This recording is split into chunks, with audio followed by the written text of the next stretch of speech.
Hello friends, ఈరోజైతే నేను ఆలూను carrot కలిపి కర్రీ అయితే చేస్తున్నాను. చాలా బాగుంటుందండి. నేను అయితే 2 టైమ్స్ తిన్నాను. చాలా నచ్చిందండి.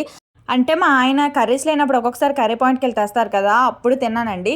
చాలా బాగుంది. అది ఇంట్లో అయితే ట్రై చేస్తున్నాను. ముందుగా ఒక ప్యాన్ తీసుకొని దాంట్లో కొంచెం ఆయిల్ వేసుకొని, ఆయిల్ హీట్ ఎక్కాక జీలకర్ర, ఆనియన్స్ ఒక కప్పు వేసుకొని వేయించుకోవాలి. తర్వాత దంచిన వెల్లుల్లిపాయ వేసుకొని వేయించుకోవాలి.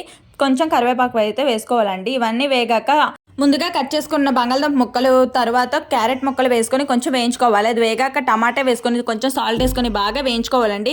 ఇది బాగా మగ్గిపోయాక దీంట్లో కారం, పసుపు వేసుకోవాలి. తర్వాత కొంచెం వాటర్ అయితే వేసుకోవాలి. ఆ వాటర్ అంతా ఇంకిపోయినంత వరకు ఉంచుకోవాలి. లాస్ట్లో గరం మసాలా, కొత్తిమీర వేసుకొని దించేస్తే కర్రీ రెడీ అయిపోతుందండి. చాలా అంటే చాలా బాగుంది.